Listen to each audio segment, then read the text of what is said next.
down here? Yeah. Do you want or need anything else? No, I think that should be good. Sweet.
All right, let's get started. So I have homework printed, and then make sure you get that welcome assignment to me. Last week's kind of fake quiz. I'm missing like a lot. So welcome assignment.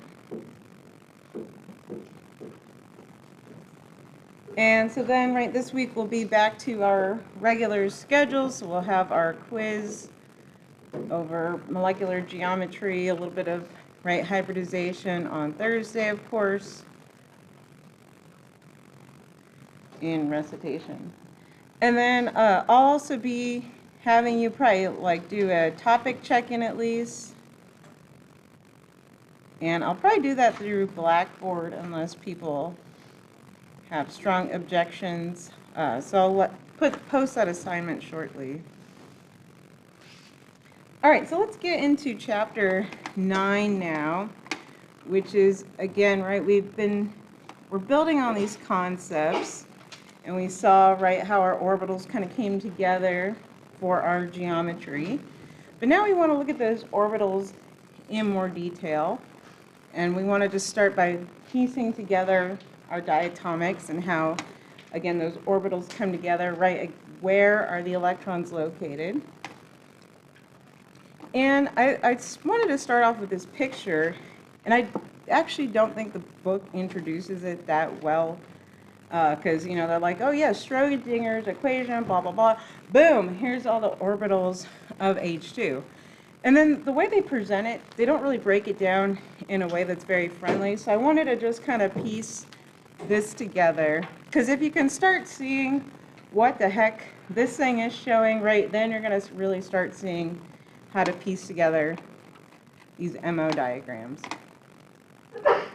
And so what they've also done too with H2 is, right, again, primarily we're just thinking about the 1s when we're obviously focusing on H2, but they just showed all the other orbitals that exist. So let's go through them, right? So here's just showing our 1s, and we can again start to kind of practice these little fundamentals of how we're going to combine our orbitals. And so it makes one big circle. And so I would say that that means that we have, right, our two hydrogens. So now you have to think about, right, what this is showing. Let me back up for a second. So we're basically saying, let's piece together, right, one hydrogen and another hydrogen. And right, again, piecing together their orbitals. So that's what these pictures are. And again, this picture that this is going to be more like the resultant MO that, again, like computational software is going to give us. And so what this is combination is from our two 1s orbitals coming together.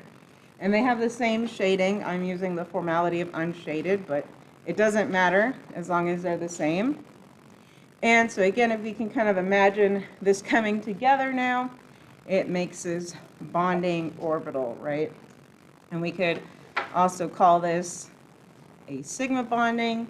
So going back right to that terminology, I think your book specifically labels it as sigma 1s. So again, 1s showing right which orbitals are coming together. And then again, you have to get familiar with the book's depictions versus kind of our depictions. And so now it's showing this area of no electron density. And what it's trying to show us is our anti-bonding orbitals. And so this is where mathematically the 1s orbitals are out of phase. And we'll go over this again, right? So this is just our first overview, but then we'll kind of keep repeating this.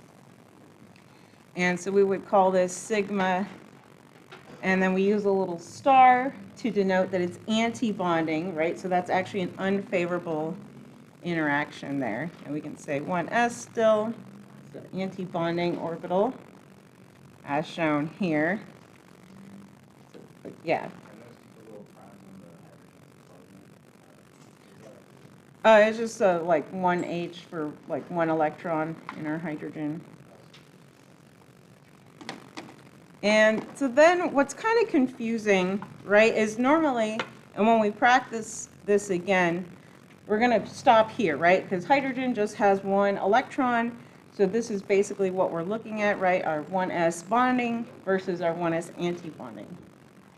What your book then went on to show, and again, it kind of went a little crazy, in my opinion, without explaining this very well, is, well, now it's showing us, so now we're back, and we've gone up to the 2s, and so now this would be, right, unoccupied for hydrogen, but it just wants us to think about that these exist. And so now this is our 2s coming together in phase. So, right, this would make a formally, again, sigma bonding interaction. But now we'll label it 2s, because now it's the next, again, theoretical orbital. But like we just mentioned, we're usually not thinking about it because this is unoccupied anyways. Then it's bothering, again, just to show you it's really math, why it shows it to you. So right now we have the anti-bonding combination. So if we have the in phase, we have to have the out of phase. And so there, right, it's labeled sigma star 2s. Now we get, oh, question. Is there a reason you shaded the left one instead? No, just for fun, so you guys could see it. And then there's no 2s orbital in hydrogen, so how does this... Well, so they just theoretically exist, right? So they exist, it's just that they're unoccupied, right? Like higher energy states? Yeah, so right, just like you can excite the electron and promote it to a higher orbital, so these exist, right? So if we excite hydrogen, it could go to these orbitals and maybe be there. So yeah, they're still existing, but you're right, we normally don't use them in bonding. We're not talking about excited orbitals normally. These are like the electron densities for these sigma electrons. Yeah, so this is getting into the electron density map, which, let's see if I have this for hydrogen ready. And so this is, I ran some calculations on WebMO here. And so notice, right, we can already tell, yeah, it's only showing us, right, these first orbitals anyways. So again, that's kind of where you have to orient yourselves. And what's kind of funny too, and we'll get into this as we go through the chapter, so you can obviously tell, right, this is our 1s bonding. So going back to that electron density map, so again, kind of in your mind, you're taking two circles, putting them together to make one ball of electron density, right? So this is where your electron is most likely to be located. And then shown here, the next highest energy level is, of course, those are 1s anti-bonding. And then what we want to appreciate, at least from the calculation, is that, yes, this looks like it's primarily an s orbital, right? It looks like an s orbital in shape. And so what I mean by the next part, and we'll kind of see this in just a second, but you'll start to see where these orbitals can, what's called mix. And so that's why the computer gave something maybe a little funny.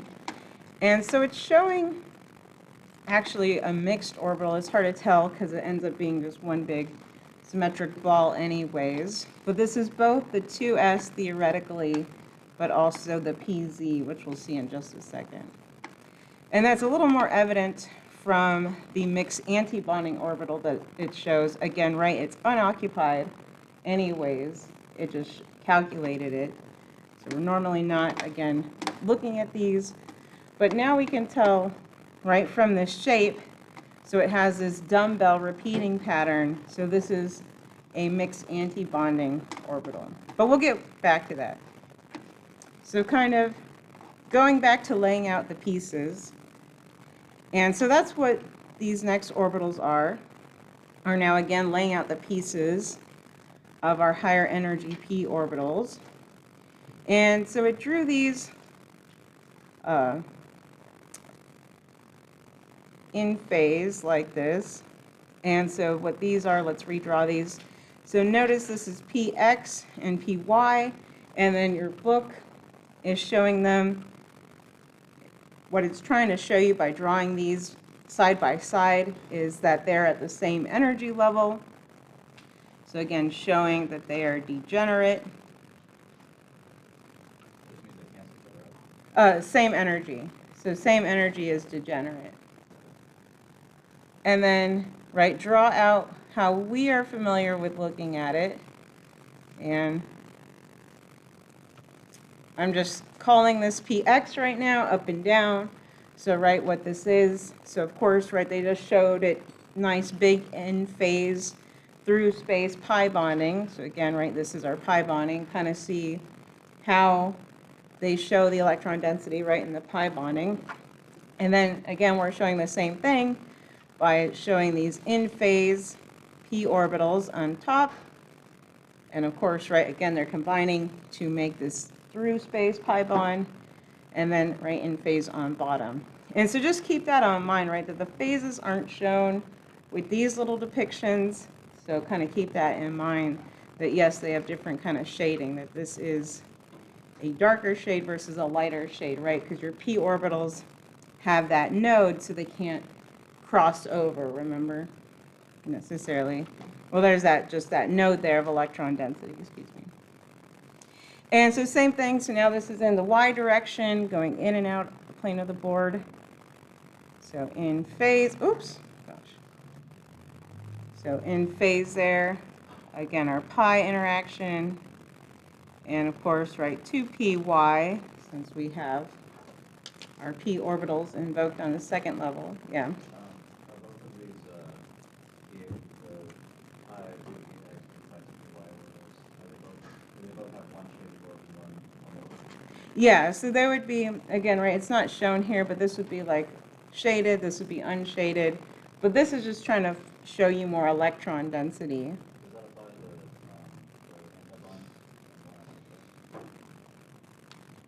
the antibond? You mean down here? Yeah, so they would be kind of going back. So, right, WebMO does that, right, where they use the different shading patterns to show, again, the anti-bonding orbitals. In this diagram, the little black dots are the atoms, right? Like the, You know, I'm not really sure, because, it's talking yeah, about I think diatomic it's, molecules, right? I think they're more just the points of, like, the atoms themselves. Yes, Yeah. yes.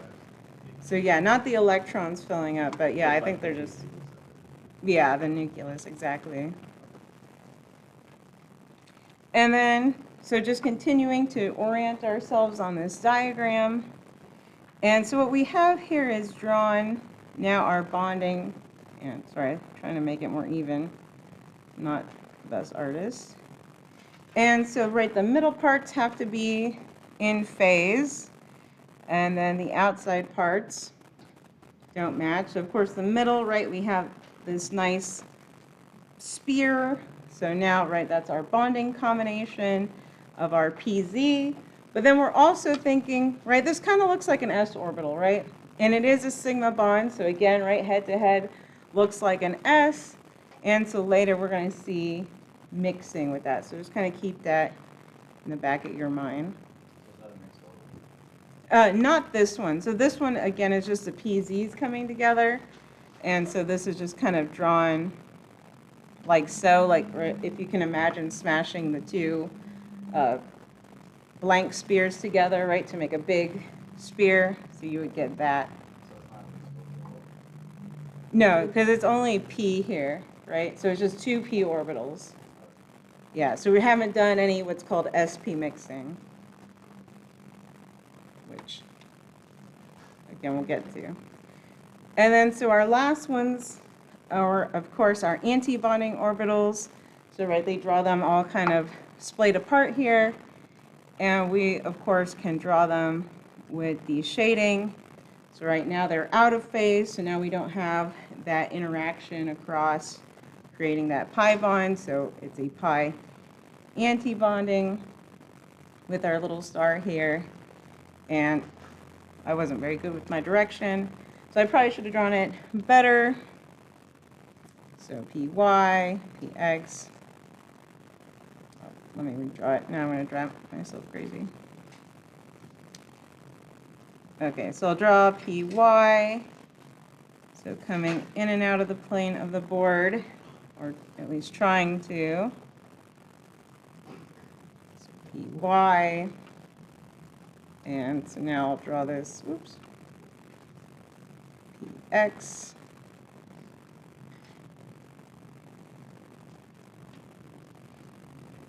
So again, shading not matching, so pi anti-bonding.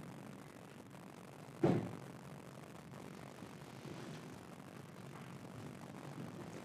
then our last one is, of course, then, right, the Z's that would be out of phase. And so then they have opposite shading. And then what it's trying to show you here, so when you have these two out of phase combinations coming together, it basically kind of cancels out your electron density in a way. So, right, it's showing you it's unfavorable to have your electrons there, right, in an anti-bonding orbital. But if it were to be occupied, they'd be located right on the outsides there.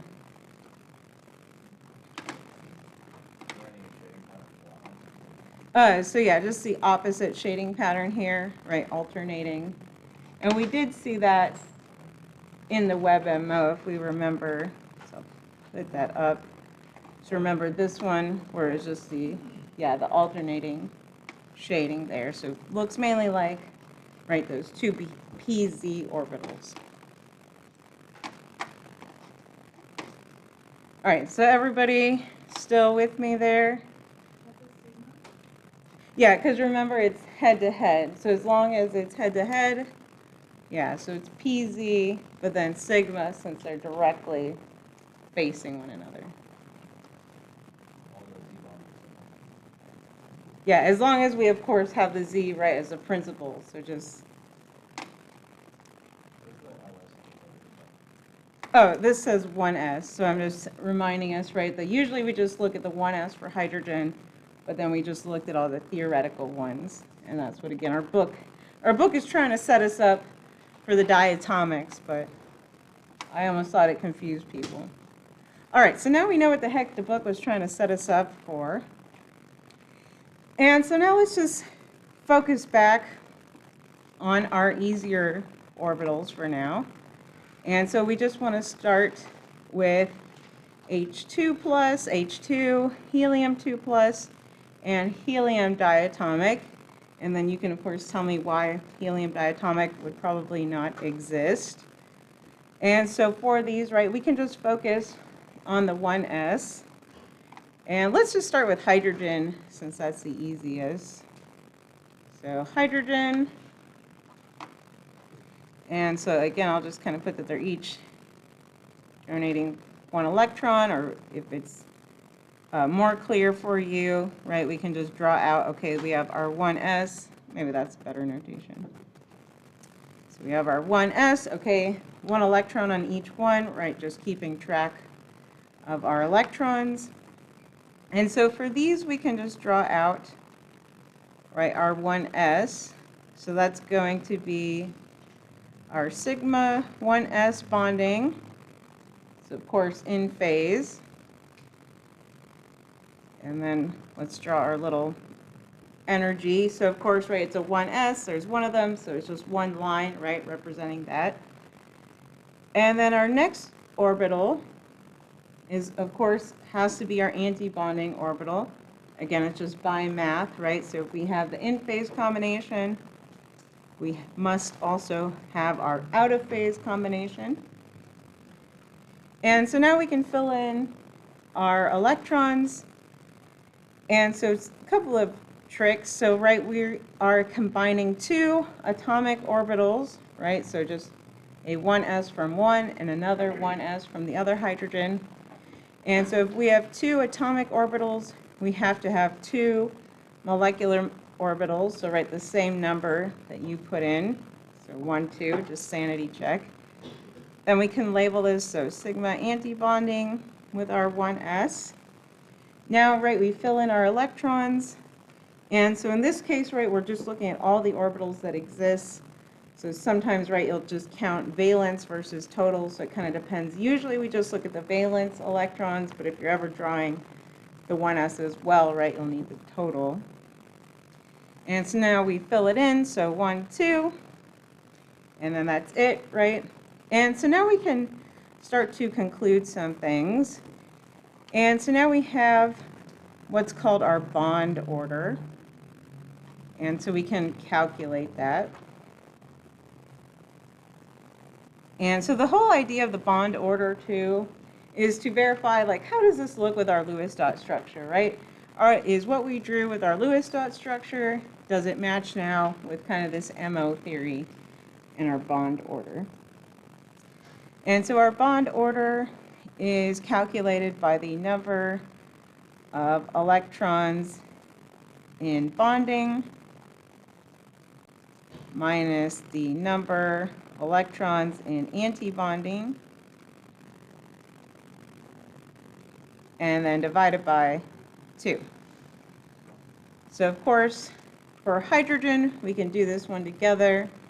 So 2 electrons in our bonding, none in our antibonding, so divided by 2. So our bond order is 1, right, for hydrogen. And then that makes sense, right? Quick sanity check. Of course, you can draw out your Lewis dot structure. That matches, right? So I know I just have a single bond. It is a single bond. And so now let's try that. So sketch that on your own real quick. Let's try H2 plus now. So what happens with H2 plus, right? So kind of, yeah, just think about it for a second. Sketch it out real quick on your diagram. I would encourage you just to draw a new one, although if you really like color coding, I guess you could color code and do funky stuff. So now it's H2 plus.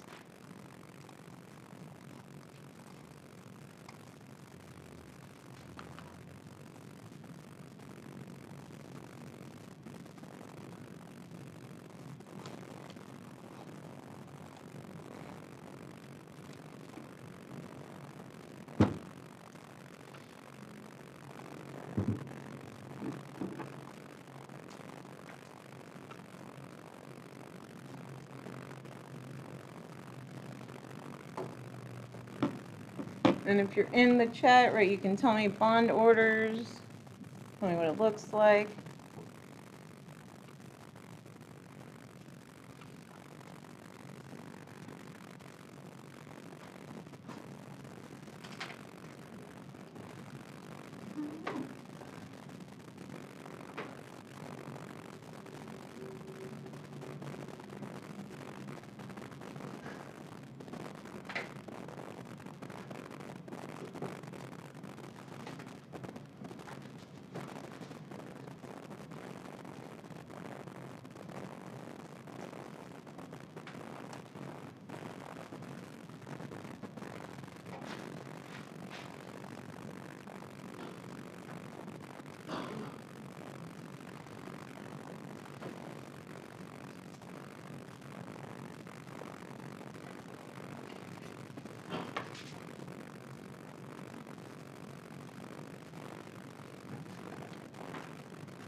So what's the difference between H2 and H2 plus? So one less electron. So right, you can essentially copy this, right? I was seeing a lot of blank pages. But right, it's just the same orbitals again. And so, you know, you really want to just write this over and over again. So we should practice with all these. So right, start sketching it out because it's the same thing, right? So we basically want to end up with this, just minus an electron. So that's why I was saying if you wanted to color code, you could do that. Yeah. How do you figure out if the electron is So that's what we're figuring out, right? So you always just fill it in with the lowest, right? So you always start at the lowest. So right, that's all we're doing here again. So hydrogen, we have one electron in our 1s. We had another one right without an electron. Building up those same 1s bonding. Right, the same framework of our 1s antibonding. So that's kind of, right, hopefully what you're seeing already is it should get at least slightly repetitive. Because, right, you have your 1s circles coming together, so they have to be in phase, out of phase. And then, well, how do we know where the electrons end up? Well, we always fill in, right, lowest energy first. Now we just had one electron. And so there it is, H2 plus. So any electron that doesn't fill the bonding orbital ends up being flooded. Yeah, so we'll see, so we'll practice, we'll get to helium 2 plus and helium 2, right, diatomic helium. And then we'll answer that question, right, why it doesn't exist or would it exist. So what's our bond order for H2 plus? So 1/2, so write 1 minus 0 divided by 2. So half. And so, right, if we were to try to sketch this out, just again with our basic kind of Lewis dot knowledge, we might be kind of confused, right, how to draw H2 plus, right, trying to draw that there's just somehow one electron between them. And so again, that's kind of the limitation of Lewis dot structure. And so now we can at least say, right, we have really a half bond scenario. Maybe we could draw something like that to indicate a half bond. And so kind of tying this back, you know, what you'd be doing in the lab.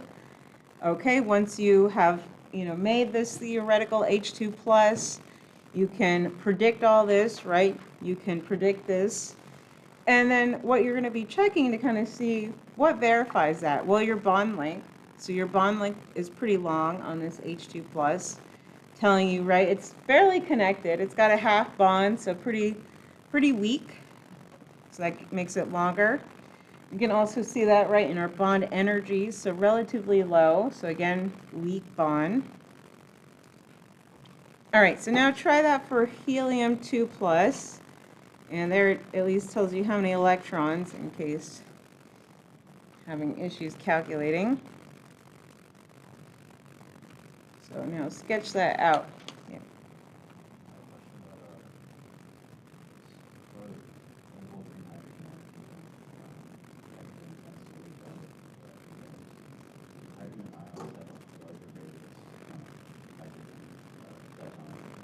Well, think of the plus one. What happens to any cations? Oh, right. Cations are smaller.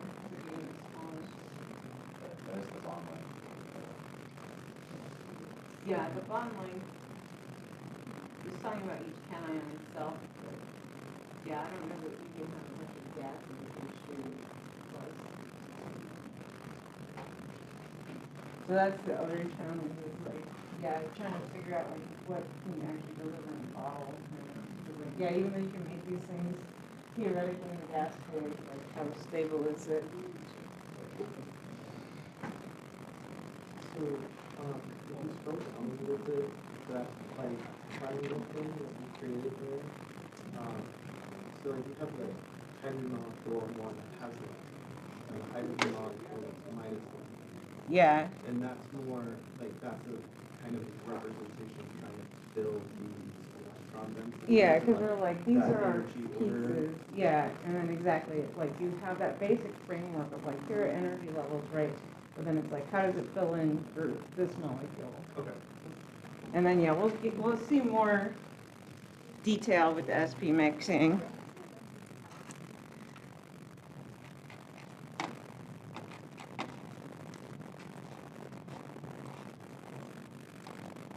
So let's see, I didn't get to make it around, but right, it should be similar. So we're doing helium-2 with a plus charge. And so we have 3 electrons, so it doesn't matter which one you put. So I'm putting, right, this one just happens to have 2. This side has 1. And again, right, we're still just dealing with the 1s. So we still have our same basic framework, right, of our in-phase 1s bonding, sigma bonding. That makes you feel better to write the B. And then, of course, our sigma anti-bonding, 1s anti-bonding. And so again, just like before, we fill up our electrons.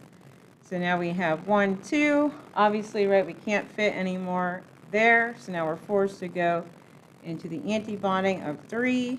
And so now what's our bond order for this one? So 1/2 again, so 2 in the bonding minus 1 over 2. So now we're given half again. And so that's kind of nice. Again, this is where, right, our kind of Lewis dot structure analysis is limited, because now, again, we're like, how do we try to show maybe something like that, right? Again, not very clear potentially with Lewis dot, but at least with MO theory, right, we're getting a better understanding of, yes, this can happen. You know, we have 2 electrons, again, occupying our bonding orbital, but we also have 1 in our anti-bonding, so that is, right, creating some issues mathematically. And again, you have to think about what that means to energetically to be in this anti-bonding orbital, right? So that, again, is creating unfavorable interaction there. And so now, draw out helium-2, and then you can tell me why this doesn't exist. So take a few minutes.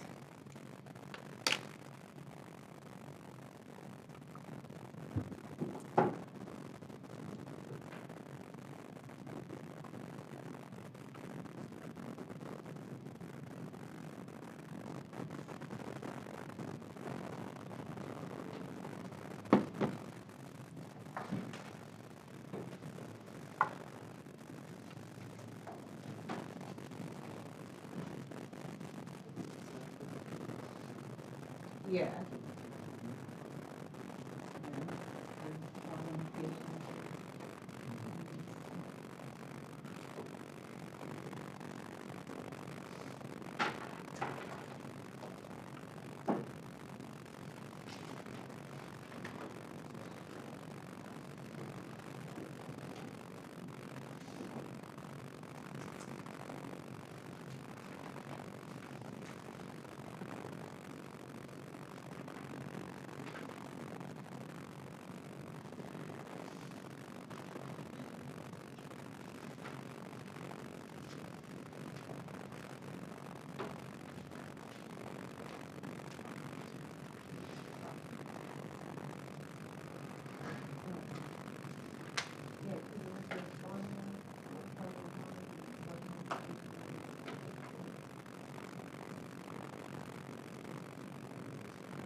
Because it's out of phase, yeah.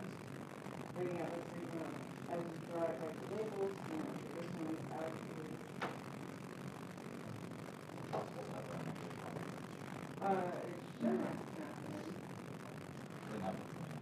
I was alarmed for a second. Negative explodes.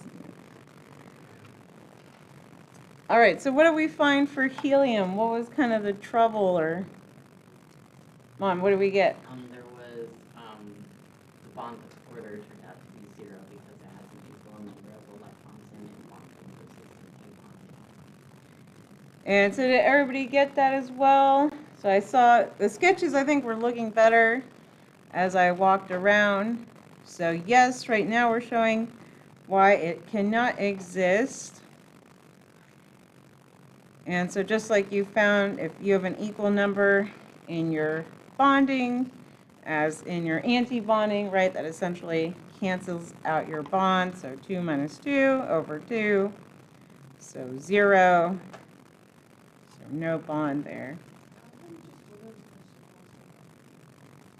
Because it's back to mathematical, because if I had shaded both of them, right, because I could shade both of them right now, but then that's showing that they're in phase again and that they're matching.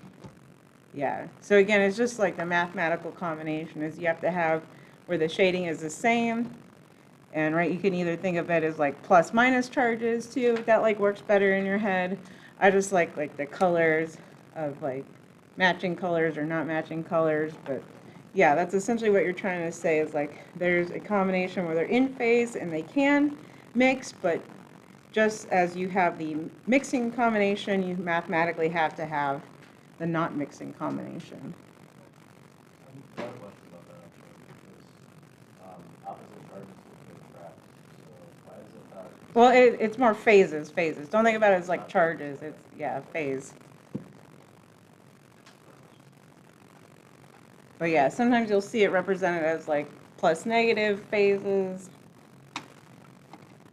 All right, so let's start to continue up questions. So for, if this molecule did exist, the electron field that we would see would be that sigma antibonding 1s orbital, if it existed, right? What? Because Sorry, I just didn't follow what you were saying. So for this molecule, the Ag2, with the 4 electrons filling in the electron density that would be represented by this molecule would be that sigma antibonding 1s. yeah, so this would. Like in theory, if it did exist, it would look like that as the electron density. Yeah, so this is saying, right, this would then be like our, we'll get to this term, like our highest occupied molecular orbital.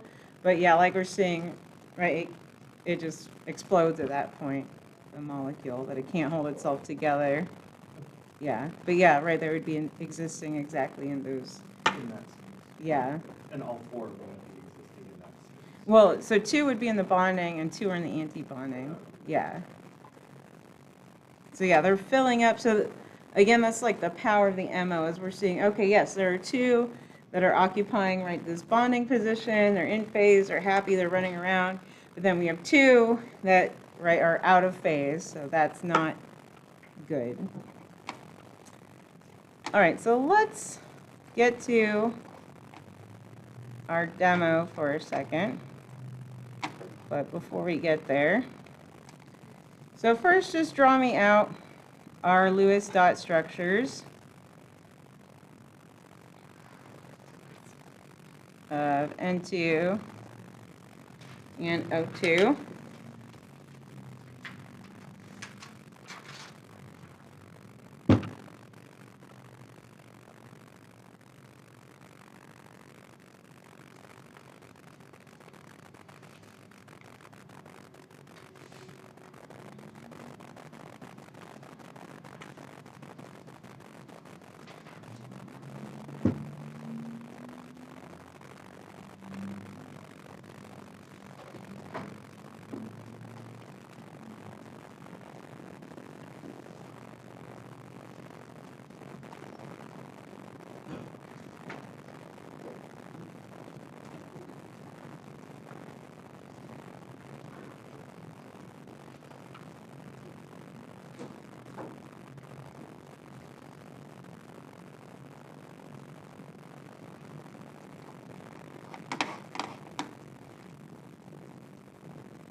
Yeah, because apparently it's vital.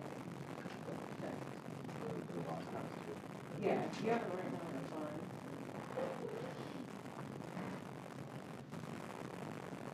All right, so yell at me, what do they look like?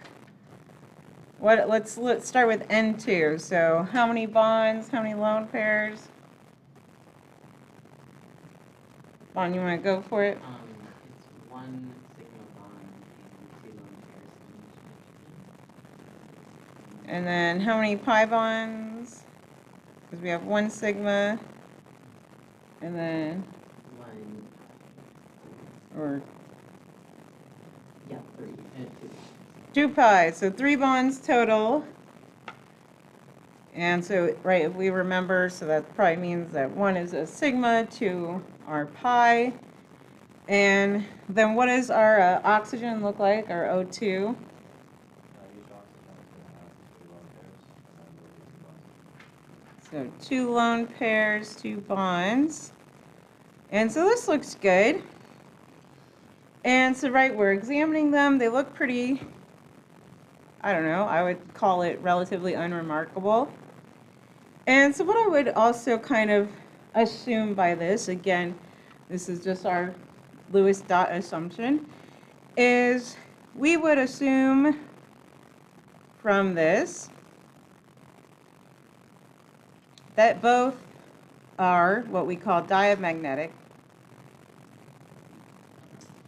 which means that all electrons are paired. Yeah. Just because there's no like radicals or anything weird going on, right? We have these two, everything's in a bond, everything's paired, right? We got nice lone pairs. So resonance structures. Yeah, I mean, resonance doesn't necessarily have to do with it. We're kind of more looking for like, right, an unpaired electron, like a radical maybe, or something weird, or that's where we might say, oh yeah, it's definitely paramagnetic, yeah. But this one, okay, not really getting that. But let's look at now our demo and see where this does not give us enough information. And so hang on, let me do camera work here. All right, so now everybody can see. All right, so what we're going to do is condense liquid oxygen and then pass it through a magnet and compare it to our nitrogen. And so this here is just a really powerful magnet. And so let's show kind of what should happen. More tanks and things.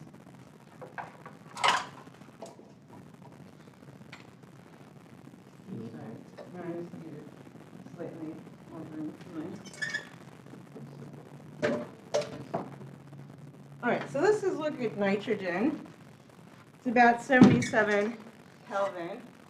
I should remember this time. And so, of course, the challenge is transporting this. And just watch your toes if you're in the front. And so now I'm going to show you what we kind of expect to happen. So again, just watching over here.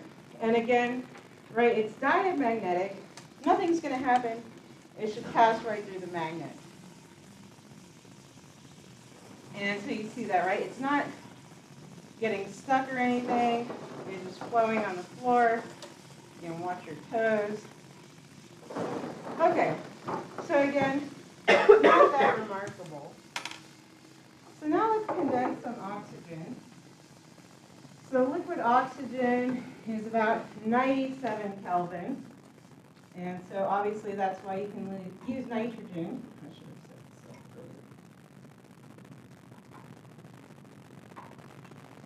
earlier. And so if you were to go on and be a synthetic chemist like myself, so this condensing liquid oxygen is actually a huge danger for organic chemists or organometallic chemists. And so that's only because once you condense liquid oxygen, it's very reactive with an organic, so it can turn into a bomb. And if you have a leak in your shrink line, and you're accidentally like pulling in air, that's how you can condense liquid oxygen. But of course, we want to do that today. So I'm just waiting for this to cool down a little. Bring that to temperature. And then you'll also see today how oxygen is indeed blue. So I don't know if you remember from like Wikipedia back when we were learning about the elements. It's like oxygen is blue. And so now you can actually believe me. So let me take this on.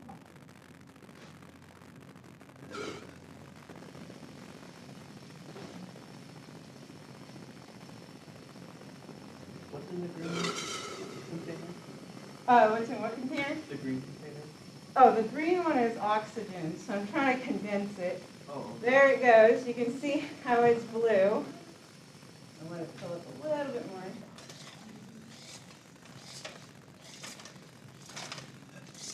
Of course, now everything is frozen. And so, of course, it's boiling away, but you can see, right, blue. Blue, do we see that it's blue? Blue for the camera. Yeah, you can see that on the whiteboard. And so now I'm going to pass it through our magnet here. And, oh, do you see that? Do you see that on camera? And again, try to raise it higher, get myself out of the way. Do you see it sticking to the magnet there? So that is weird, right? So now it's telling us, okay, well, it's magnetic, thus meaning it is paramagnetic. So it has to have unpaired electrons somewhere.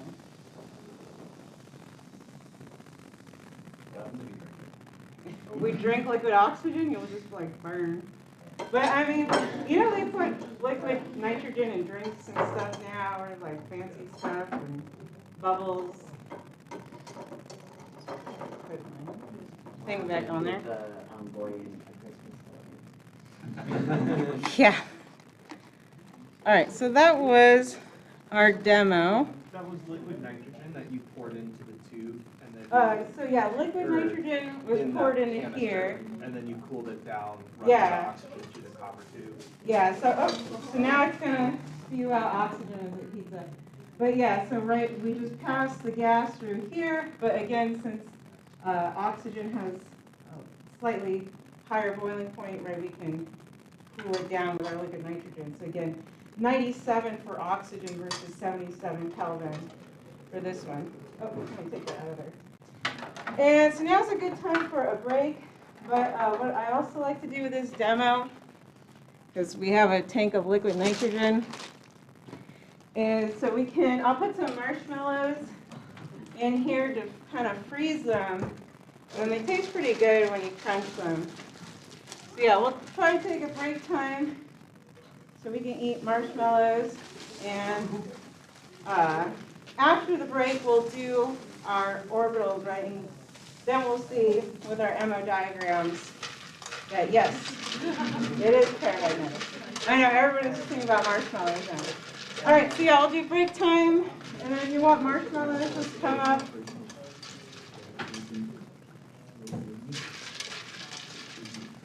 My favorite part. Oh. Yep. I'm ready.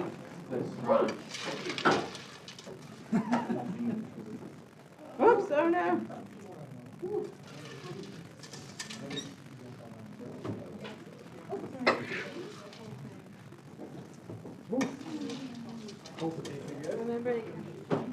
Ah!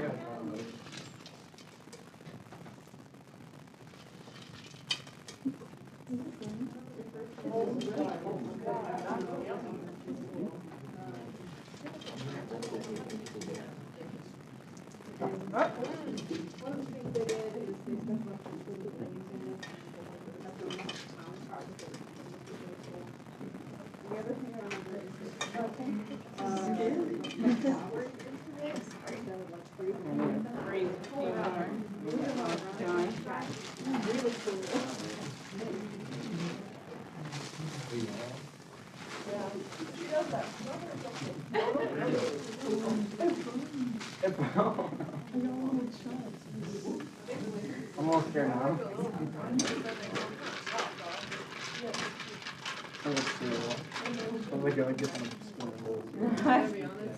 Well, pretty.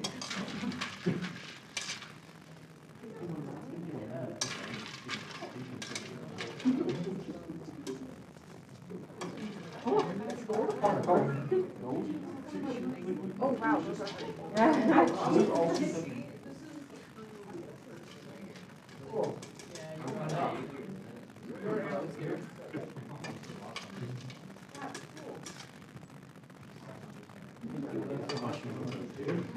Any more marshmallows? Got a tiny knife in there.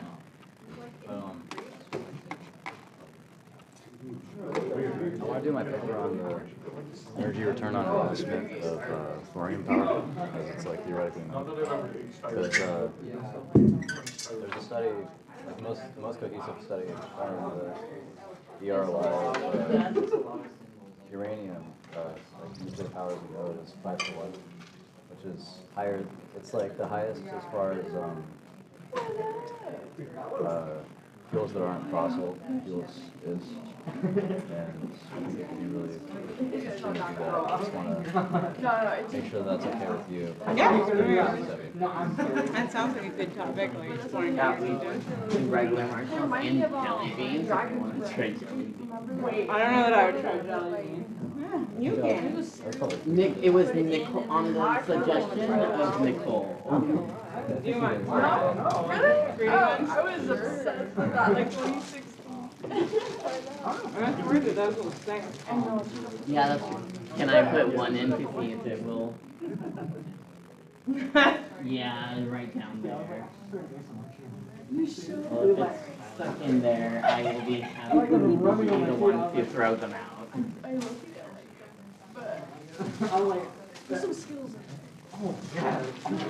I know these were about to go stick. Yo, y'all. Yeah, If we have like a science fair, we should do that. Like, we should do Yeah, that. this is the best way to get rid of stale marshmallows. If we can fish it out, it's something. Now where's the science? This is gonna be great. We're gonna win this. Which I should have. We can get on the good side. It's so, oh yeah, no, you could definitely win because that's such a charismatic shoot. Like, I heard it, yeah. You got food, yeah, exactly. Chemistry too, or you got like that one was like solid looking right cut them very carefully, growing size, and show you so to get stuff from the vending machines without paying. Sorry. That's funny. That's a very expensive one. Oh yeah, like they had Are you it. just visit like CO2? Sweet, oh maybe, I don't remember. Yeah. A solid form of some gas that would dissipate in the machine once like they put them First, I was wondering, how full is your second lunch on Thursday? Is it pretty full? I don't think either one is full. Oh, okay. If you want to switch to that. Well, I just want to do it for the day because today's my birthday. Oh yeah, that's fine. Happy birthday. Yeah, question. What do you have maybe? That's like what's big. From last week. Yeah. I couldn't print any of it out. Do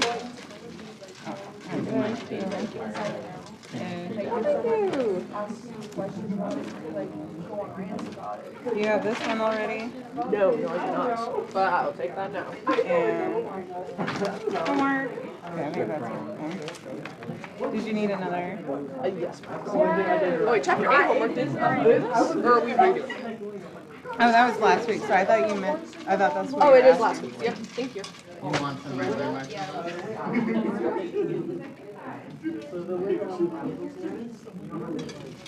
So wait, question. What would happen like if we put the marshmallow in that and then dump it? What, put the marshmallow where? Like in the strainer and then the strainer. Oh, it would be like the same. Yeah. We should have done that for the jelly bean. The jelly bean, yeah. That makes That's sense. why I asked the jelly bean. Because I would I tried to push it out, and maybe like another, because that one has like a weird. that was it. Yeah, I need like a long Like a tongue. Or a food, like a Yeah, food thing. I don't know. I didn't bring tongs for pushing Not the both. jelly bean. I know it's the ones that like don't actually You know, form, but like. we can blame Nicole on that one. But why? I'm like a wide person. I'm a wide person. Alright, ready? Yeah. I can't just like. This is Literally, like,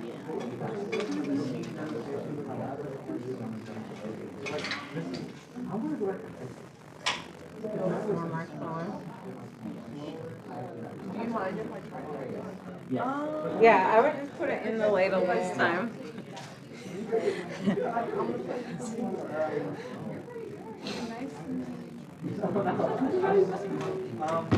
Might need Perfect, yes. No, I like salt. I went to North Dance. It's great. I like it. I hear a lot of that. And this one, like, launched with mine. Yeah, It's like a lot of water. This is very interesting. it's really funny because all the lab days, whenever we get liquid nitrogen, we always feverish because we always get it. And one of my coworkers is like, I've got junior mints on the ready. Junior mints on the ready. You're gonna have to tell me how it goes. I look at it. I'm not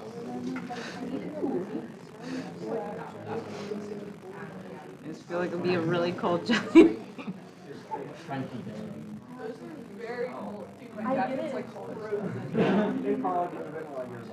Yeah. You want these three colored ones? You know, everyone. Kind of shaking her head a little Yeah, bit. don't break your teeth on these jelly beans. Can I try this Go one? ahead. Yeah, no, that's why I put two in there. I'm a little bit. That is a very interesting experience. It's starting to. You ate the jelly bean?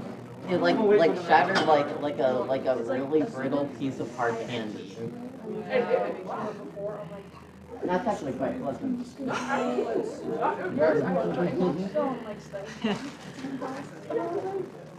Do you want to try? I love science. Love this kind chemistry science. Astrochemistry. Chemistry food science. It's the best right. It's the one. I understand. That's the one. That's the jelly bean. Will freeze burn. Yeah, messenger. Good messenger. Would it be possible to freeze a singular Cheeto? I don't see why not. The Cheeto's more airy. If you wanted to get a Cheeto, I mean, I'm not opposed. He's getting Cheetos. He's getting Cheetos. In the name of science. In the name of science.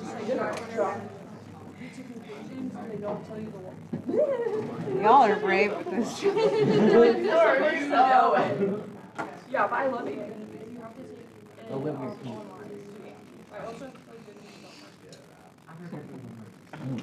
I've never heard of it. Oh god, yeah, it's like crack stuff. I know, even Annie loves cookies, so maybe you might. But I like the raw because I can do it. Ah! Yeah. Ow. Got my not having it. Oh, no. Yeah. It's like when you stick it to a pole. Oh, yeah. It is. And I think that's it. That, you know, remember what happened to the boy in Christmas Story? Wow. Didn't think I'd be eating liquid nitrogen jelly beans and marshmallows, and now Cheetos. Yeah. I feel like the Cheetos are gonna taste like nothing because of all those flavor molecules are fat soluble, and that's what makes sense. Are you not like it goes in like It's alright. I actually enjoy that. I enjoy learning being able to. That's what I like learning. And like keeping it in my head. Yeah. But when I don't understand it and I can finish it, it's so frustrating.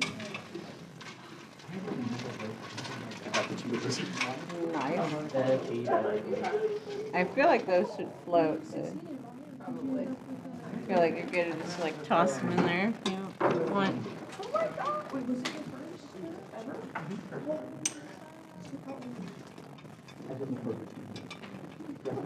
Whoa, I'm not wrong. I don't know why. Alright, pop them in there. Yes. My second. Very interesting. I guess not just. It's loading a little too well, I guess. It sounds better saying just. This is doing okay. You're cheating on it.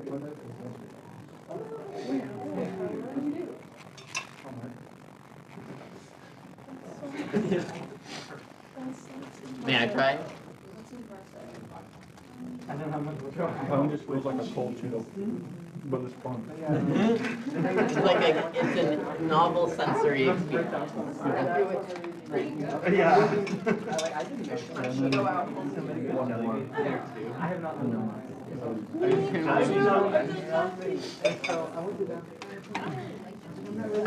You want to try one? I want to try it. You want to try one? I'll go for it for science.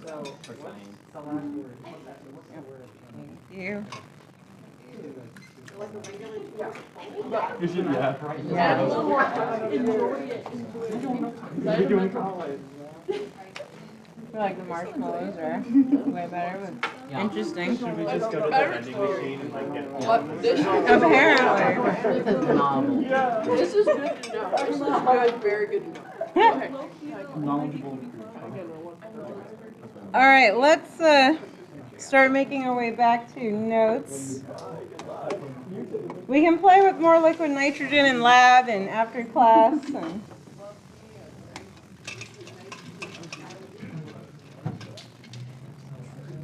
yeah, if you missed the demo class, we can always eat more marshmallows probably later.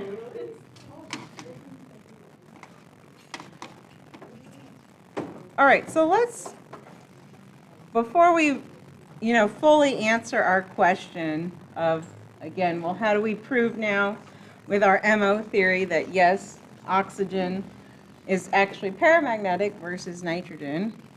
Well, first let's just start off by building kind of our framework. So I'm going to call this, right, our kind of A2 generic model.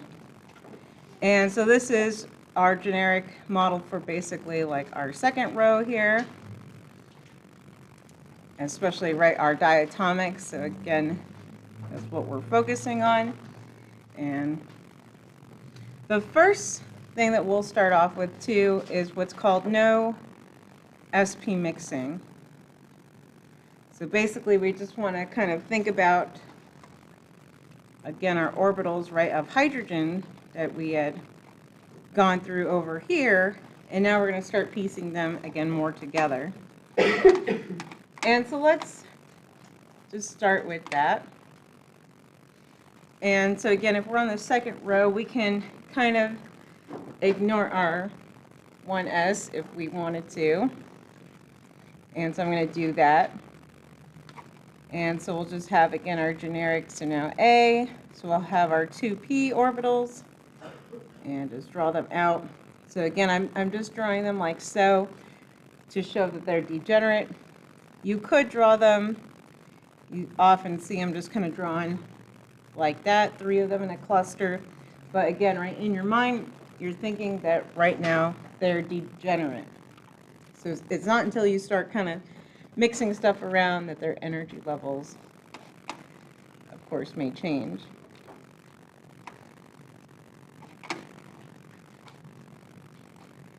And then, of course, we're also going to have our 2s, so that's a little bit lower in energy. And so right now, I'm not making any approximations either for electronegativity. So just for the record, if something is more electronegative, that tends to drop its orbitals. But again, right now, we're just kind of assuming diatomic, same thing. So, right, their energy levels are going to be the same, at least to start off with. And so now we just want to draw out, again, our generic picture. So just starting off with our lowest energy. And so again, that's going to be our 2s, right, sigma bonding in phase combination. And then as we build this, don't forget to keep in mind how many orbitals we're mixing. So we have 1, 2, 3, 4, 5, 6, 7, 8 atomic orbitals. So we need 8 molecular orbitals in the middle. And so then the next one, and now again just kind of drawing right our framework. So we're not filling in electrons at this moment, just kind of putting in our energy levels. So we have our, of course, our now 2s sigma antibonding. Now next in line is going to be, and so now the other kind of trick to doing this is you're kind of thinking like, what's more favorable? Where do you have more overlap? And so the next one that's next in energy level is going to be what we're calling, right, our 2pz. That's our sigma bonding. And let me, sorry, fix this shading. And again, right, sigma bonding, so that's a very favorable bonding interaction. So head to head, lower in energy in that case. So right, anytime it's more favorable, it also means it's lower in energy. And then the next one,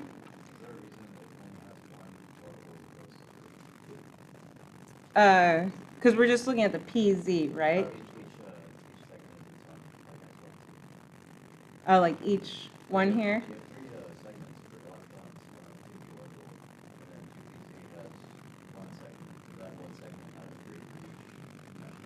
Yeah, because remember we have, so right now we're just looking at the PZ, right? But then I only drew in one, because I don't know if that's part of your question, that there are 2 PZs, but we have the PZ bonding, and then we'll have the PZ antibonding. So that's where everything will be accounted for. And then the next one, you can either, again, draw 2 lines right next to each other or right on top of each other. And now that's going to be our pi bonding interaction. So px, py, our pi bond. And so again, I think it's helpful to draw all these pictures. And if I'm moving too fast, let me know, right? I want you to draw these pictures. It's pretty important. Even if it looks kind of like gobbledygook right now, you kind of keep drawing them until it all makes sense in your head. So why did the sigma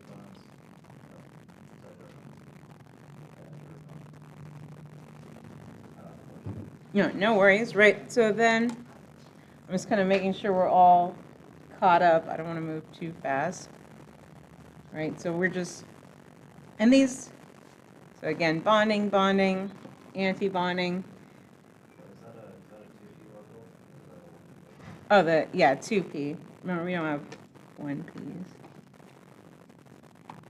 And so yes, is bonding.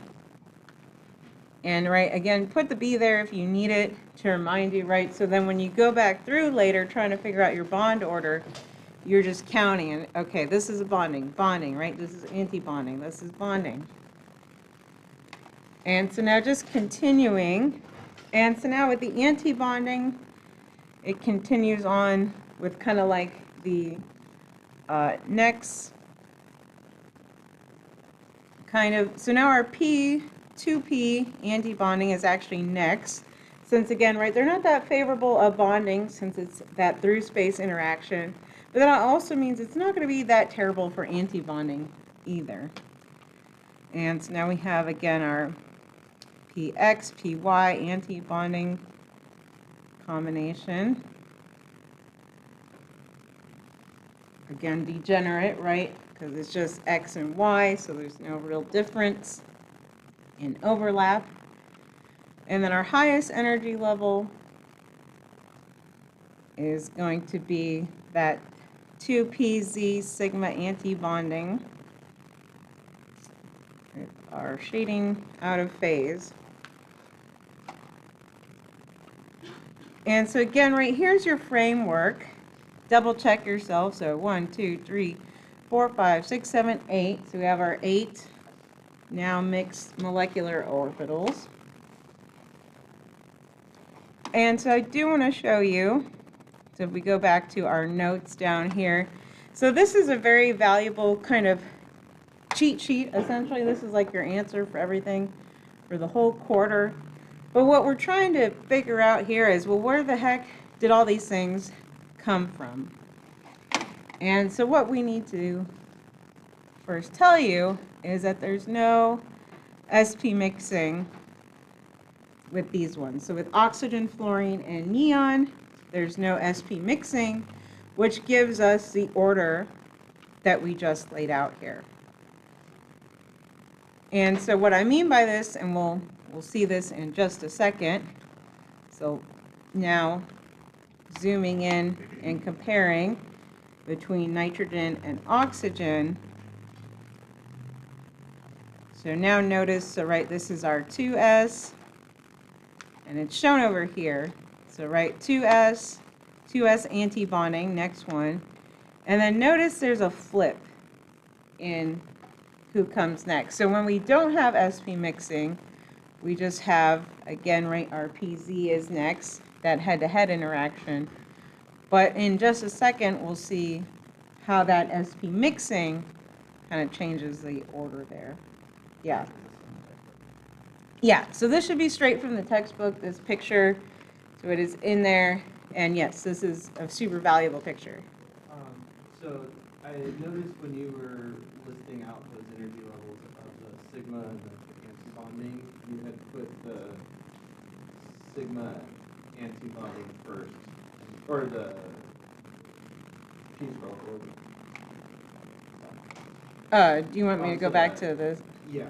So you put the 2pz sigma bond, and then you put the 2pi ps Yeah. and py, and that's because we're talking about the oxygen molecule. Yeah, and where this. that energy level comes from one of those. Right, and this is also from no SP mixing. And so what it really has to do with what happens is that as these elements get more electronegative, is just basically the gap between the p and the s orbital starts to get larger, such that mixing is not favorable. But again, this is where we start getting into like more computational chemistry and like, well, how much mixing is appropriate for each molecule, and then right, that starts to become a deeper discussion. But yeah, right now with just these diatomics, we're seeing that order was from no SP mixing, just kind of what we expect. And yes, that is valid for oxygen. And so let's go ahead and try that out. And so what I would do is just practice redrawing this now for oxygen. Right, so now this is your template. And so, right, remind yourself of that. This is basically the answer shown here, but you want to be able to derive this yourself, right, and understand it. And then this is kind of, again, our cheat sheet, our template. So now we're just asking, okay, for O2, how many valence electrons do we have? Again, we're only looking at valence since we only drew out the 2p and the 2s. Obviously, right, the 1s is somewhere down here, core electrons, not really participating in bonding. So go ahead and try to fill that in for O2, since again, no SP mixing is appropriate.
Nice, exactly.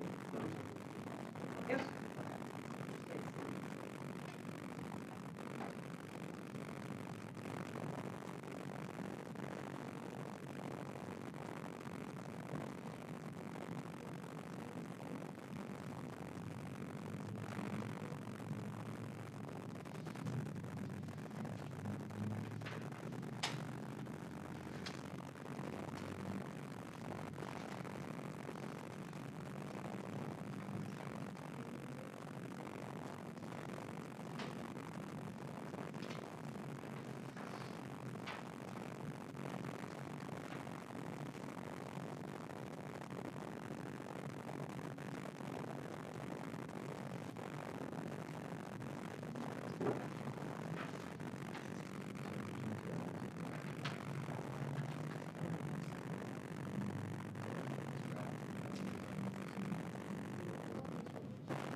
Cool. Yeah, so that's again like kind of what we're answering here, right? So either the sigma just comes from like the SP mix or yeah, so that's where you usually go into the SP mixer. That's kind of what we're getting at, right?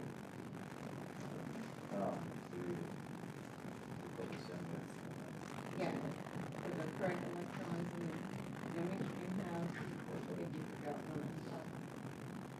Well, oxygen each has 6 valence, and then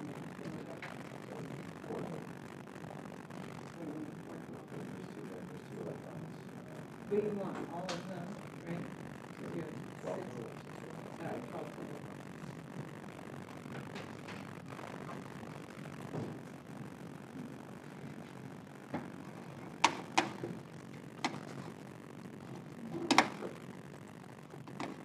And again, I encourage you, right, to draw these over 1,000 times. You'll get, again, really good at it, and really good at MO theory. Again, even if it looks like chicken scratch to you, keep practicing. Like, I can't emphasize that enough. Like, I'll admit, right, when I was a young chemist, and especially once you start, because these fundamentals just carry, right? And then you just start putting together even more MO pictures. And at some point, yeah, it does feel like chicken scratch, but, you know, trust the method. And, you know, again, just train yourself to kind of think in this MO way. It's difficult. So, again, don't give up or anything. So if you feel like you're struggling, you know, don't feel bad. That's what I'm saying. This is a very hard concept for even like OChem students. So.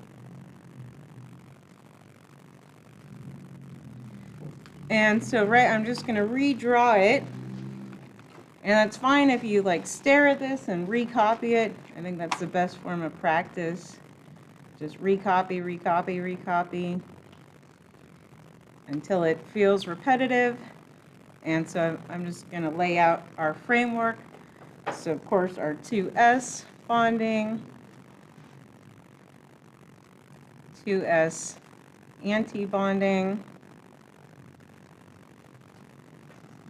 then our PZ sigma bonding. And I always like putting a B there. I know your textbook doesn't do it, but it helps keep me sane. And then our next P orbitals are degenerate pi, so Px, Py.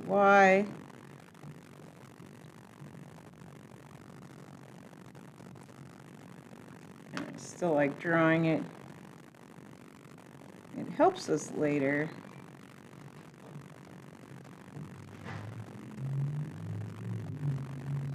And of course, getting into our pi anti-bonding, Px, Py. And then finally our PZ antibonding, sigma antibonding.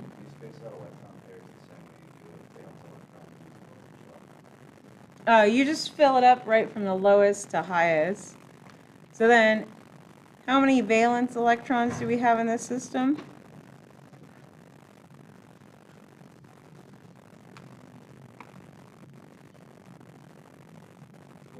12, right? And again, emphasizing that we just are looking at the 2p and the 2s. So again, that's how we got 12. And so now we can just fill it in, starting from the bottom. Again, each one of these lines, of course, can only fit 2. So 1, 2, 3, 4, 5, 6. Fill these in degenerately, right?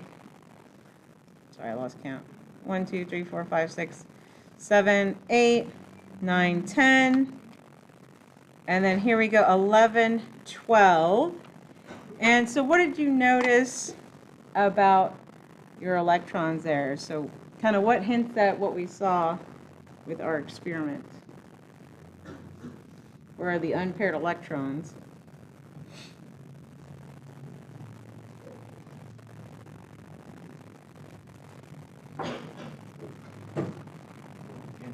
Anti-bonding orbitals with pi and p of 0. Yeah, right. So now let's highlight them. And so now we can say that this is what's called our HOMO. And that just stands for highest occupied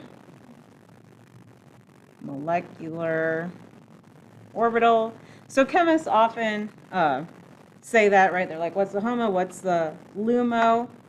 Which is then, of course, the lowest unoccupied. So we could say that. So, right, this is our LUMO, so lowest unoccupied. And then, obviously, molecular orbital. So why you would care about that is sometimes, right, you're measuring some sort of gap there with the energy. Could be related to a color transition. That's usually what that gets into, the HOMO-LUMO gap. And then you can take that back to like colors and wavelengths. So that's how that comes back into play. Yeah, and I'll kind of zoom out so you can see. So again, just kind of double check your picture. Oh, and then let's go ahead.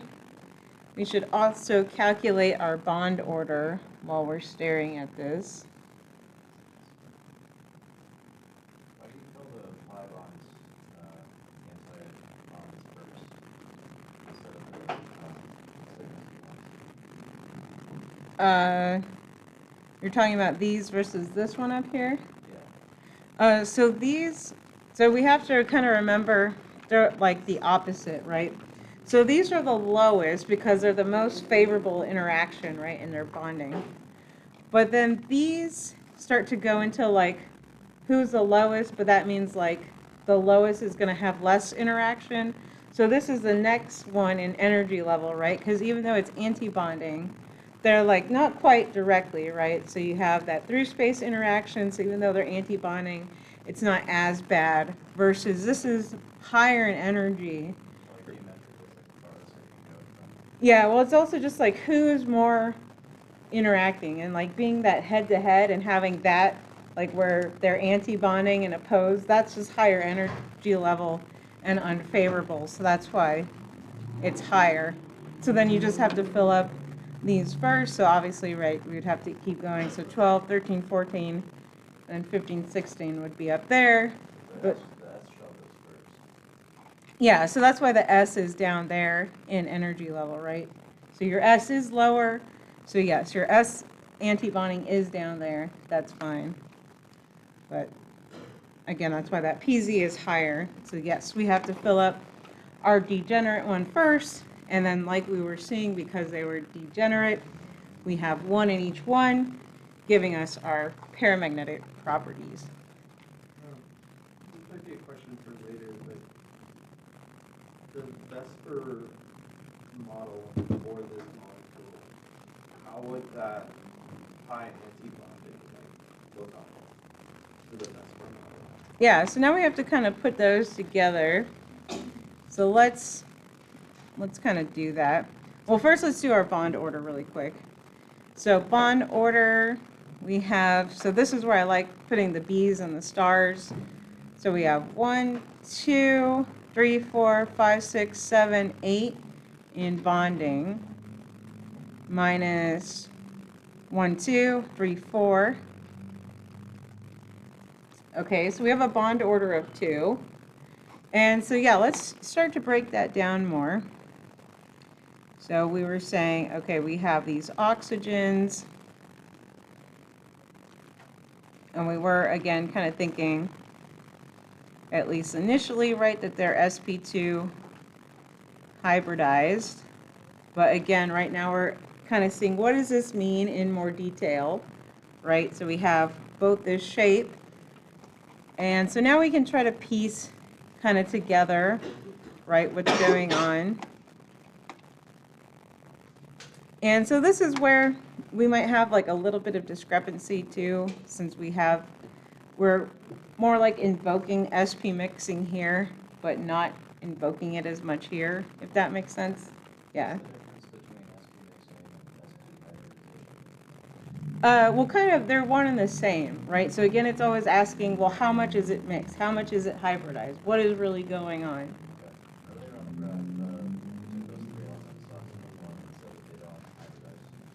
Yeah, so for the purposes of this SP mixing, right? So that I'm not saying that they don't like hybridize with this geometry.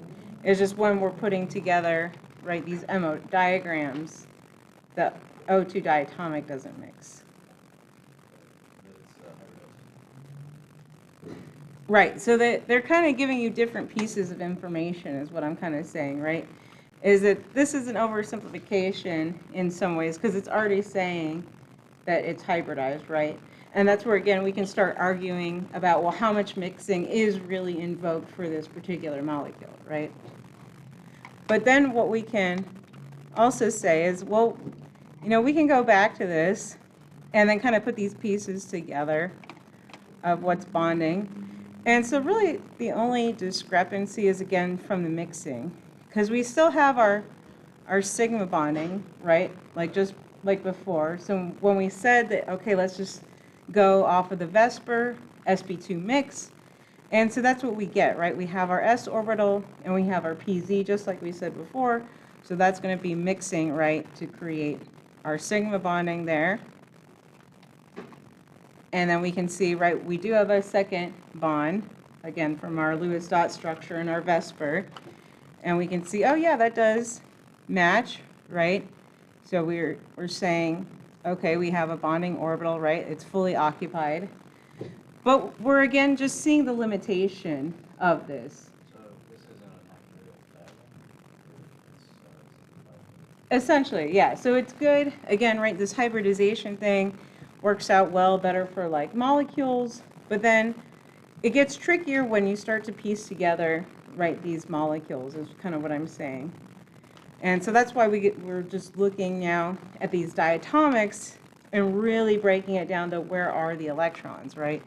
So again, this is our drawing, but the drawing doesn't tell us in detail that we both have, right, pi bonding orbitals, but it also has, right, pi antibonding, and that's not shown here. So it's kind of different diagrams for different pieces of information. Yeah, it depends what you're trying to answer.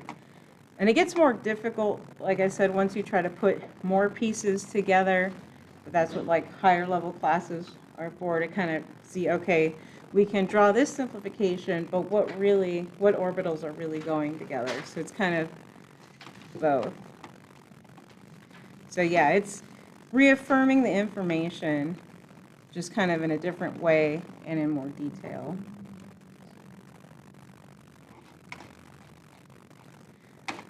So now let's try SP mixing.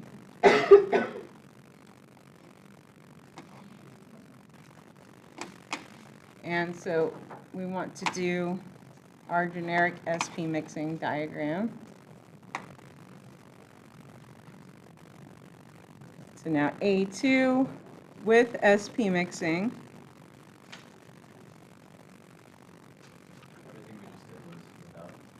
Yeah. And so now our order is going to change slightly. And so first we kind of have to think about what our combinations will be. So again, thinking about, right, our sp mixing, so what we're going to mix. So of course, which orbitals are we going to mix, you guys? I know this one. So the SMP and which P though? So PZ, again, just going off of our formalities.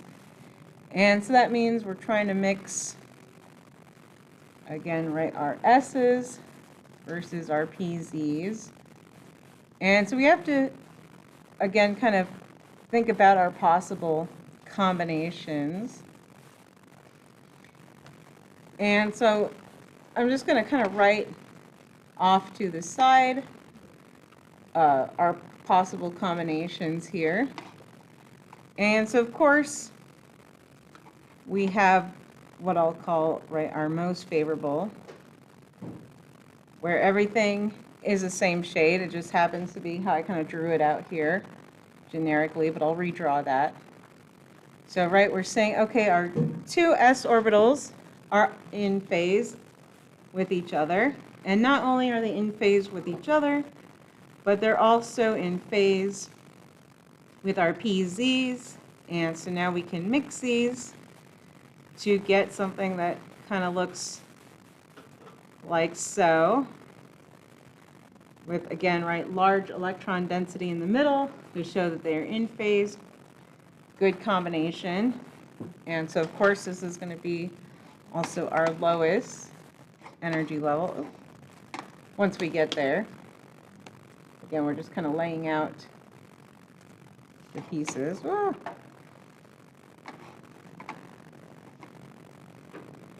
And so now let's start off with, so the most favorable is easy to understand. And now let's look at our worst combination. And by that I mean everything's out of phase.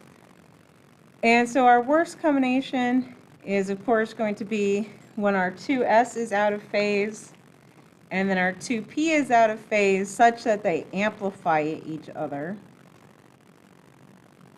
Like so, right? So that the middle amplifies and makes it even worse, even more anti-bonding.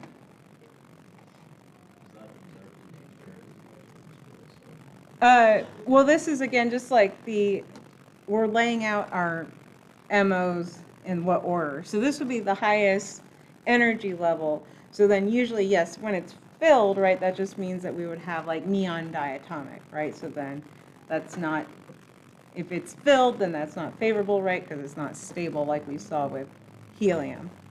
So yeah, this is the worst combination. And again, just making it so where the electron density is in the middle, but opposite shading. So that would be, again, not a good interaction. And so now we have to kind of think about the other combinations that can happen. And so again, how to help you think about this is, right, we have 1, 2, 3, 4 orbitals total here. So we have to come up with 4 mathematical mixing combinations. And this is all math, right? But we're not talking about the math behind it right now. That's all where these combinations come from. It's just all math. But again, we're more interested in the pictures. And so now the next combinations are going to be where we have, so let's say, what if we have the 2s in phase, and we have the PZ in phase, but they're not in phase with each other. And so this is, we end up with something like so, where we have a small electron density in the middle, and maybe electrons on the outside. And of course, right, this is formally sigma bonding, but it's kind of essentially non-bonding to kind of think about. Again, you're just thinking about where the electron density is, so it's not going to be in the middle here. So that's kind of non-bonding. Again, we can formally count it as bonding when we do our bond orders since the phases, but just, again, think about where that electron density really is. Yeah, so these are always like, yeah, addition combinations. I just use the shading to, again, kind of denote, right, the subtraction, I guess, if that makes sense. Because you could, right, subtract a positive, but I just add with the Is there faces. any correlation with this, like, chart here? It's like, that looks like the sigma antibonding of the two BCs, like in my head. Like, you see how the electrons are showing up in the middle, and then you have like the bigger.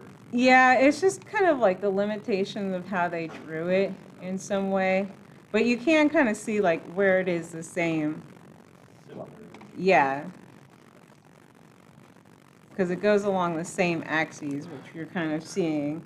And that's again where you're kind of seeing like, oh, that's why those orbitals can mix, because they look the same. They're, meeting the same. And so then our other mathematical combination is where, again, the 2s is out of phase, and then the pz's are out of phase, but then they're also out of phase with the other one, such that it cancels out the antibonding in a sense. So again, we get a formally antibonding orbital, but it's essentially non-bonding. So sigma antibonding formally, right, just because it's head-to-head. But when we're thinking about this in terms of electron density, again, the electron density is on the outside, so not in the middle. And so we can see, right, that that's kind of favorable. So this is all good, again, mathematically. Sorry, trying not to go too fast. Oh, yeah. So,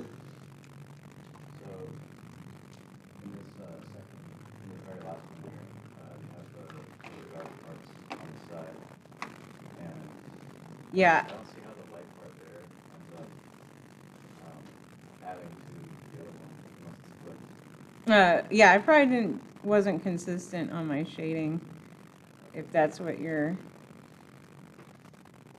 think one of them is actually like one. Yeah, I don't know if that makes you feel better. It doesn't matter too much. I was just, again, trying to show that we have small electron density in the middle and large on the outside. All right, so now that we kind of understand, again, the pretty pictures, we can kind of piece together, again, how we get to write this final answer in the switch. But again, we'll go through that. And so now let's start piecing that together. So we'll do that right now. So let's sketch that out then. Now that, again, we have our kind of mixed orbitals to help us.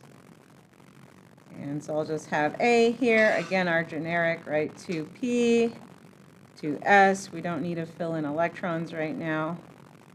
Just trying to get our framework for our sp mixing.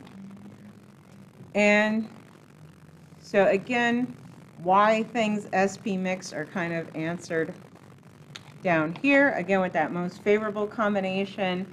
So since we were able to combine the 2s and the 2p into this one bigger lobe, that would drop it technically lower in energy, making it more favorable.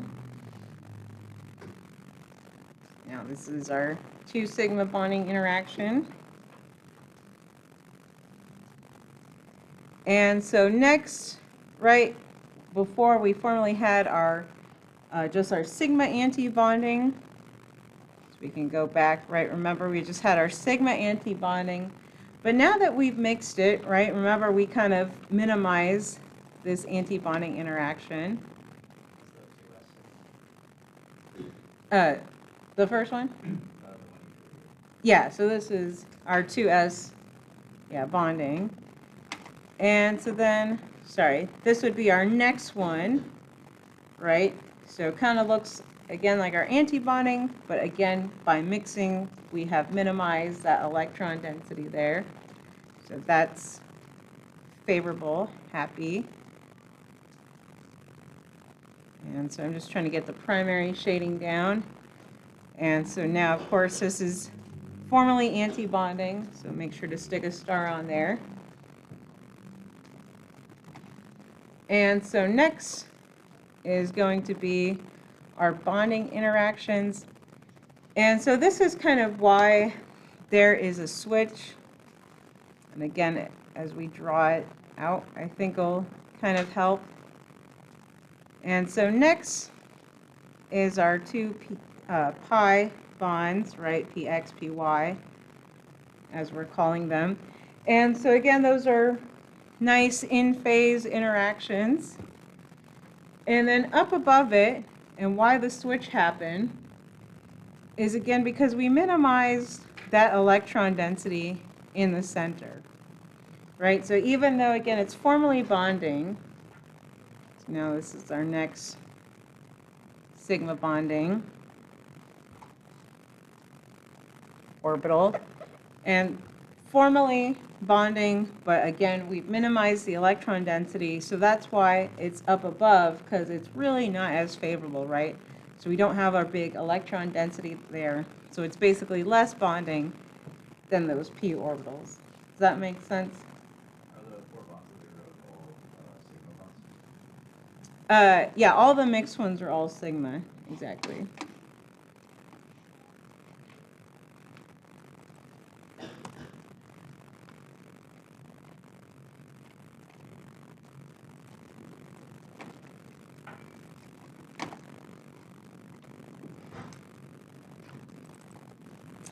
And so then we can keep going, and again, right, just note our switch here from nitrogen to oxygen. So again, just like we saw, right, these are our pi orbitals, if that helps you. You know, maybe you want to draw them in.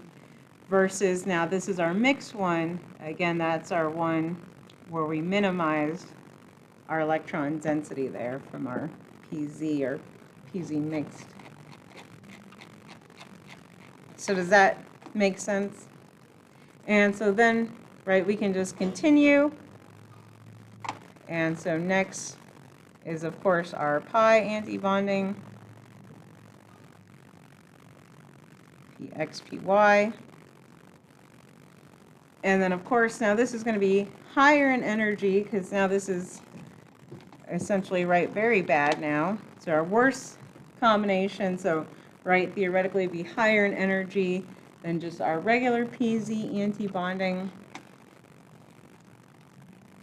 And so again, I'll draw that with our kind of exaggerated lobes to show that it's really anti-bonding. So there's our sigma PZ kind of anti-bonding there.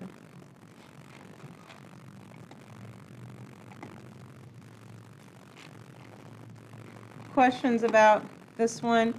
And then, right, of course, we can zoom out, just kind of double check ourselves. So 1, 2, 3, 4, 5, 6, 7, 8. And again, right, we're just getting basically the answer from the textbook. We're just, again, really trying to understand where all those lines are coming from. Yeah. Why is the sigma Z antibond differentiate from the sigma Z regular bond? Sorry, I didn't follow. What's the? So this how I have it written, the sigma Z bond has 2 orbitals and 2 small lobes. Sort of like they mirror each other. And the antibond, they're both switch in size. But that doesn't happen with the S sigma.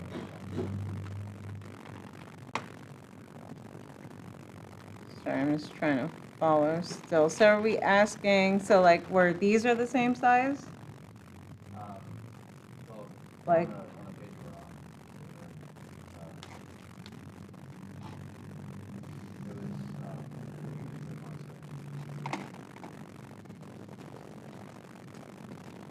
Yeah, I mean, I try to just draw at least the relative shapes, but we can always talk about it later. Plus, you have to remember too, like, differences in programs and what it's going to be doing. Not that one. Sorry, I have N2 somewhere in my.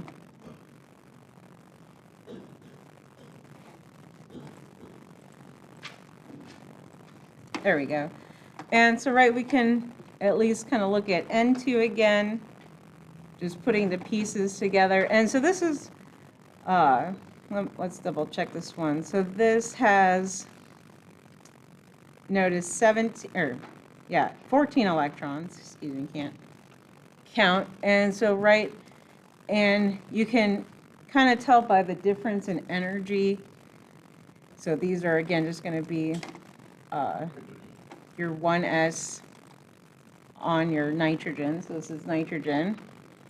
So obviously, again, those are core. And then where we started was, again, right, our 2s bonding. So we could go back. And whichever one is easier. So we can either look at this one for our quick cheat sheet. So, right, we're looking at N2. So, okay, 2s. And then, again, just kind of practicing looking at them and how it draws them. See, I'm not really sure where the anti-bonding orbital went, which is kind of weird. But we have, right, our p degenerate ones. And then our mixing orbitals.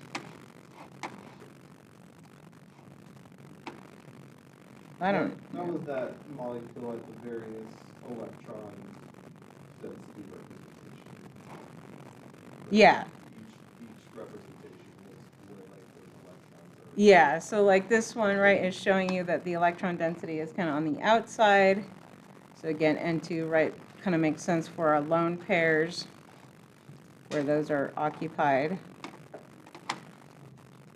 On the other page that you had just written on Uh, the question or example, so the electron densities on the right is the mixture of the 2s orbital and the pz orbital in the various ways that they can combine, Yeah, which are, some are more favorable, some are less favorable.